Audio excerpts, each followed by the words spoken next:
皆さんごきげんよう、上川薫です。今回取り上げる話題は、日本の対韓国外交が少し良い方向に向かっていることをお伝えしようと思います。つい先日、韓国の警察庁長官が竹島に上陸するという出来事がありました。これに対して日本政府は抗議を表明したのですが、このこと自体はよくある光景です。遺憾ですといった話をするのは、いつものことであり、そしていつものことであれば、その後何も起こらないというのが残念ながら現実でした。しかし今回においては、口だけの批判だけではなく行動を伴うものとなりました。それは日米韓3カ国での協議を行う場があったのですが、協議後の共同記者会見において日本側が竹島問題を例に挙げて、韓国側と共同記者会見ができる状況ではないという日本側からお断りをしたのです。これは以前であれば見られない光景であり、そしてこの変化というのは基本的には私はプラスの評価を与えるような良い変化です。しかし、このような変化に対して日本の報道機関もまた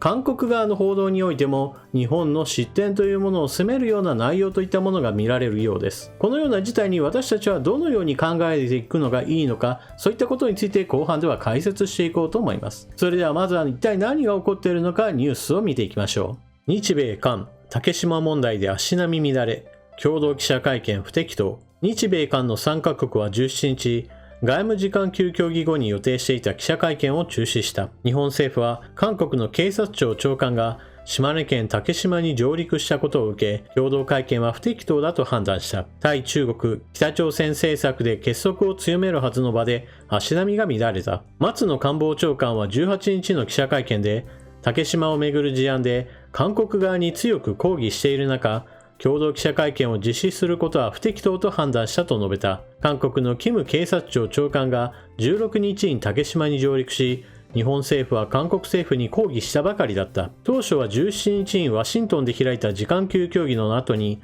日本の森外務次官、シャーマンアメリカ国務副長官、韓国の外務第一次官が揃って会見に臨む計画だった。報道各社にも事前に案内していた。共同記者会見は同協議後の慣例となっていた。今回の協議では北朝鮮による核・ミサイル開発への対処で協力を確認した。対中国を念頭に南シナ海や東シナ海での航行の自由を含むインド太平洋での国際法の遵守や台湾海峡の平和と安定の重要性についても議題になった。シャーマン氏は協議後、単独で記者会見し、日本と韓国の間には解決しなければならない二国間の違いがある。そのため形式を変更したと話した。バイデン政権は、かねて軍拡を続ける北朝鮮には、日米韓の3カ国で協力して対処する姿勢を重視してきた。北朝鮮は10月半ば、日本海に向けて潜水艦発射弾道ミサイル SLBM を発射したばかりで、シャーマン氏の発言は、領土や歴史認識の問題で対立を続ける日韓両政府への苛立ちがにじむ。日本の外務省は森外務次官が17日に現地で韓国側と個別に会談し、竹島上陸を直接抗議したと発表した。今回ご紹介したのは日経新聞の記事でした。そして同じ話題を取り扱っている読売新聞でも実は似たような論調となっていました。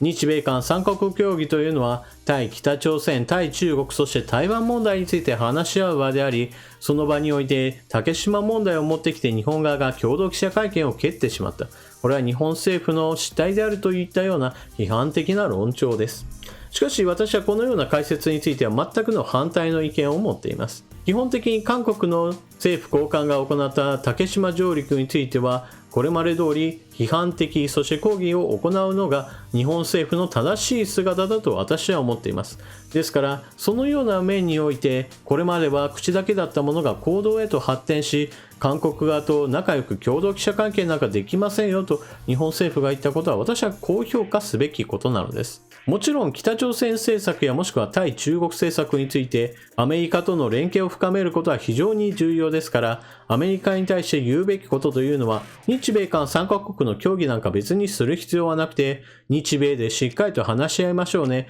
アメリカはアメリカで韓国と単独で一対一外交をすればよいではないですかと、そのように提案すればよいのです。そもそも日米韓というこの3カ国の枠組みというものが現状には合っていないと言えます。なぜならば韓国は放っておけば北朝鮮に対しては融和的な政策を何としても取ろうとしますし、同じように中国に対してもアメリカ以上の熱烈なラブコールを送って関係改善もしくは関係の親密化といったものを狙っています。ただし韓国に対する中国側の評価というものが低いので、そのようなラブコールに別に中国側が熱烈に応えるといったことは現状では起こってはいません。ですから日米韓この3国の枠組みというのも結構無理があるものだと言えます。そして日本国内の報道機関が今回の日本の行動といったものを批判しているのと同じように、韓国側においても日本が行ったことは非常に失礼な行動だというふうに報道されています。それは彼らにしてみれば竹島というものはいやいやこれは独土といって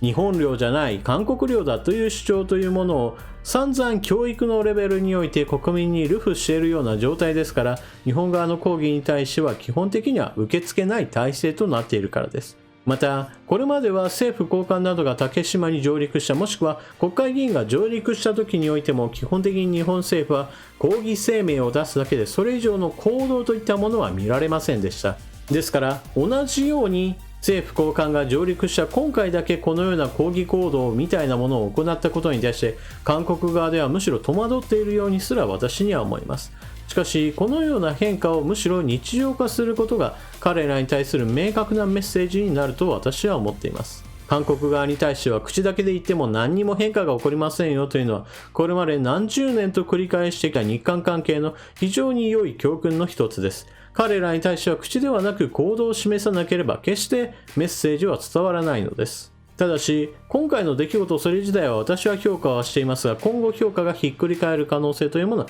十分あります。なぜならば今回の行動といったものはアメリカを巻き込んだものですから、アメリカに対しては十分に日本の外交姿勢といったものをしっかりと説明する必要があります。日本はこれまでのように韓国に譲歩するのではなく、竹島問題を重視して韓国に対しては積極的に否定的な意見を出しますし、また行動も取りますよということをアメリカに前もって説明をしっかりとしておく必要があります。ですから日米韓3カ国の連携的な協議といったものよりも、むしろアメリカと日本、アメリカと韓国といったように一対一外交をして対北朝鮮や対中国政策といったものを話し合う方がより現実的だということを提案すべきなのです。しかし心配点もあります。それは現在の岸田政権というのは基本的には対外外交は融和的な政策に振り切ってしまうのではないかという心配があるからです。茂木幹事長、林外相、そしてこの岸田総理というこの3人の顔ぶれを見ると、果たして今回の出来事のように口だけではなく行動する外交へとしっかりと踏み出すことができるか、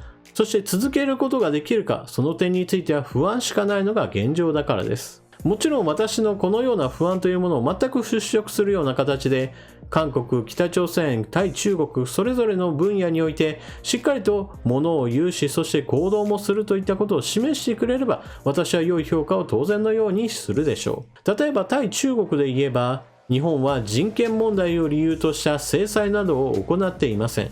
現在ではマグニツキー法といったものを一つの象徴として人権問題を根拠とした制裁を科すといった行動といったものがアメリカやヨーロッパなどにおいてはどんどんと広がってきています。日本ではこのような法律的な根拠を持った制裁といったものをまだできていないという大きな問題があります。岸田総理は安全保障問題についてはしっかりと取り組むということを総裁選からそして政権を取ってからも言葉としては繰り返してきています。人権問題を担当する部署なども強化していますし、少なくとも準備については進めています。今回韓国に対しては口だけではなく行動を示しました。さあ次は中国に対してどのように出るのか、私はこれからも警戒しつつ見守っています。皆さんは今回の日本政府が行った対韓国に対する仕打ちと、そして今後の中国に対する政策、どのように動いてくると予想しているでしょうか。ぜひともコメントしていってください。それでは動画を最後までご視聴いただきありがとうございました。チャンネル登録していない方はぜひともチャンネル登録を、そして動画を見合ったら評価ボタンのクリックもよろしくお願いします。それでは次の動画でまたお目にかかりましょう。またね。